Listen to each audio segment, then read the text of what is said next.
This is Inside Indiana Business Radio for the afternoon of Friday, January 12th, 2024. I'm Kate Sharon. The founder and CEO of Fishers-based SpokeNote says he's excited to be the first company to work with a major professional sports team to drive fan engagement. Last week, SpokeNote announced a sponsorship deal with Pacers Sports and Entertainment to put a QR code, called a SpokeNote code, as a patch on the Indiana Pacers jerseys. John Wechsler said the entire goal of the partnership is centered around the fans and has generated interest around the world. We are a way to create and share memories.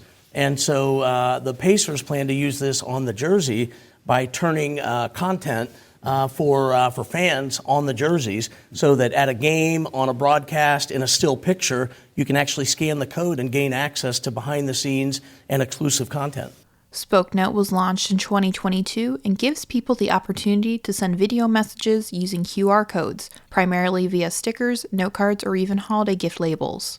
Bloomerang, a fast-growing Indianapolis firm that offers software for not-for-profit organizations, has acquired Lakeland, Florida-based software firm GGive. The deal closed in December, and Bloomerang declined to reveal financial terms. The combined company has about 500 employees, including the 100-plus GGive employees who joined the company via the acquisition. Bloomerang operates as a hybrid company, and about 15% of its employees live in the Indianapolis area. Forbes Advisor is out with its ranking of the states with the least healthiest populations, and Indiana is among the top 10. The publication determined the rankings by comparing all 50 states across 3 categories: disease risk factors and prevalence, substance abuse and lifestyle habits, and health outlook. The categories included a total of 21 metrics that the states were evaluated on to receive a total score out of 100. Indiana is ranked the 10th least healthy state in the U.S. with a score of 76.37 out of 100. Forbes Advisor noted that nearly 185 Hoosiers die from heart disease per 100,000 residents, and 10.8% of adults in Indiana have diabetes.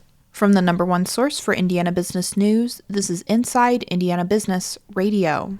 Don't miss your chance to nominate a worthy business or community leader for IBJ's 40 Under 40 Awards. It's one of our most prestigious awards events, celebrating the accomplishments of leaders under the age of 40. We're on the lookout for people who have achieved a level of success that is rare at a young age. Who will be named this year's class? We need your input. Learn more and submit your nomination by January 12th at ibj.com/nomination.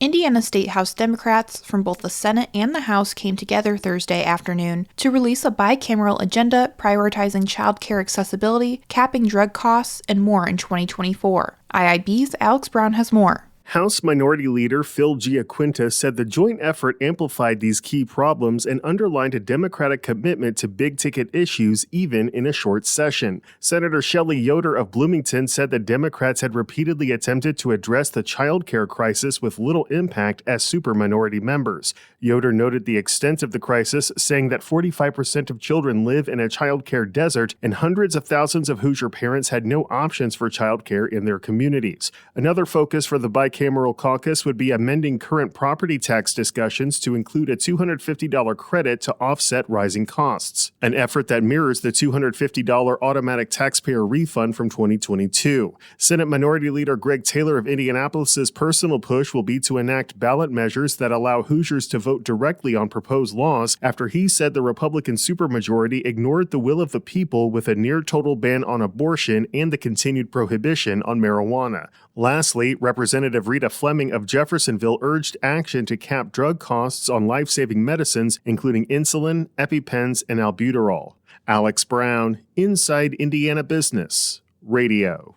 The city of Evansville has repurposed an archway once used as a welcoming sign for the city's downtown. The arch now serves as a gateway to the city's growing Jacobsville neighborhood, which Mayor Stephanie Terry called a, quote, cornerstone of a strong, vibrant city. The arch at one time sat at the head of Main Street in downtown Evansville, but was removed during the construction of the Ford Center. The city's redevelopment commission moved it to Gavin Park until the recent decision was made to move it to the Jacobsville neighborhood. Specialty crop research projects at Purdue University, the Purdue Extension, and Bloomington Slaughter Orchard and Cidery have received nearly $500,000 in U.S. Department of Agriculture grants. The Specialty Crop Block Grant Program allotted $446,000 to the Indiana projects after undergoing a competitive scoring process to decide funding. Purdue University is receiving $126,000 to collect honey samples that will be used to develop a honey quality testing tool. Purdue Extension will use a $155,000 grant to develop a food safety program for small fruit and vegetable growers. Slaughter Farms will receive $163,000 to create a plan to demonstrate how ground-harvested apples can be safely harvested to make hard ciders. One of the investment arms of IU Ventures is investing in a company making it easier for people to test out new products. The IU Angel Network is supporting Chicago-based ShowDrop, an automated sampling startup using kiosks. IU alumnus Alex Segura founded the company intending to tap into consumer curiosity about a product and increase brand awareness. ShowDrop launched the smart sampling kiosks in October 2022. ShowDrop, which repurposes vending machines and is equipped with advanced software, focuses on consumable products, specifically consumer packaged goods. It monitors the number of samples in inventory as well as customer data. Terre Haute Mayor Brandon Sockbun is this week's guest on the Business and Beyond podcast with Gary Dick, presented by PNC, a weekly conversation with high-profile Hoosiers in business, sports, entertainment, and beyond, available now from your favorite podcast provider. I'm Kate Sharon for Inside Indiana Business, Radio on Demand.